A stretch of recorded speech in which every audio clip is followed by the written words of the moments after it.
नाग पंचमी की कहानी। एक सेठ के 7 लड़के थे, सातों विवाहित थे। सबसे छोटे लड़के की पत्नी सुशील और बुद्धिमान थी, उसका कोई भाई नहीं था। एक दिन बड़ी बहू सभी को साथ लेकर मिट्टी लाने के लिए गई। वे खुरपी से मिट्टी खोदने लगी, तभी वहां एक सांप निकला जिसे बड़ी बहू खुरपी से मारने लगी। यह देखकर छोटी बहू ने कहा, इसने हमारा क्या बिगाड़ा है, इस बेचारे निरपराध को मत मारो।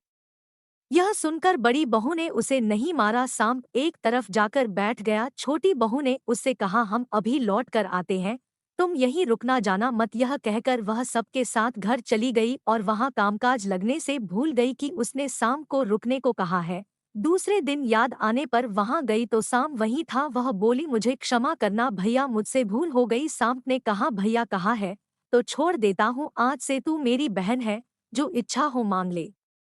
उसने कहा, मेरा कोई भाई नहीं था, मुझे भाई मिल गया। कुछ दिन बाद वह सांप मनुष्य का रूप लेकर बहन के घर आया और कहा, मेरी बहन को मेरे साथ भेजो। सांप ने विश्वास दिलाया कि वह उसका दूर के रिश्ते का भाई है। रास्ते में बहन को अपने वही सांप होने की बात बताई। सांप के घर पहुंचकर वहां का ठाट बाट देखकर हैरान रह गई।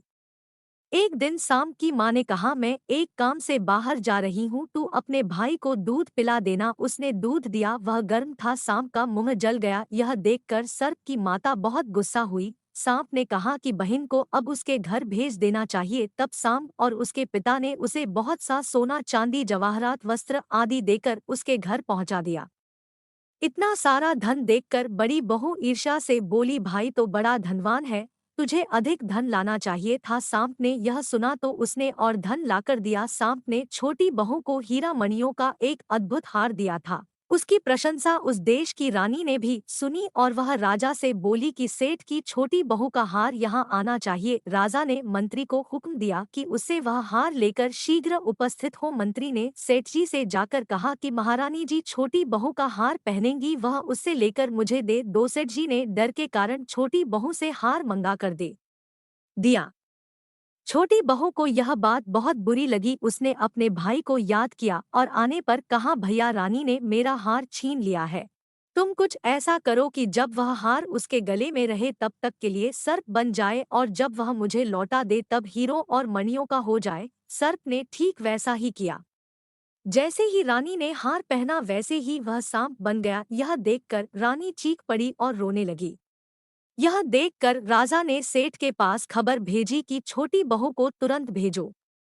सेठ जी डरते हुए छोटी बहू को साथ लेकर वहां पहुंचे। राजा ने छोटी बहू से पूछा, तूने क्या जादू किया है, मैं तुझे दंड दूंगा। छोटी बहू बोली, राजन क्षमा करे, लेकिन यह हार ही ऐसा है कि मेरे गले में हीरों और मणियों का रहता है और दूसरे के गले में सांप बन जाता है। यह सुनकर राजा ने वह सांप बना हार उसे देकर कहा, अभी पहनकर दिखाओ। छोटी बहू ने जैसे ही उसे पहना तो हार हिरण्यों का हो गया। यह देखकर राजा को उसकी बात का विश्वास हो गया और उसने प्रसन्न होकर उसे बहुत सी मुद्राएं भी पुरस्कार में दी। छोटी बहू अपने हार और धन सहित घर लौट आई। उसके धन को देखकर बड़ी बहू ने ईर्ष्या के कारण उसके पति से कहा, उसकी पत्नी के पास ना जाने कहाँ से इतना धन आया है। यह सुनकर उसके पति ने अपनी पत्नी को बुलाकर कहा, ठीक ठीक बता कि यह धन तुझे कौन देता है। वह अपने भाई सांप को याद करने लगी।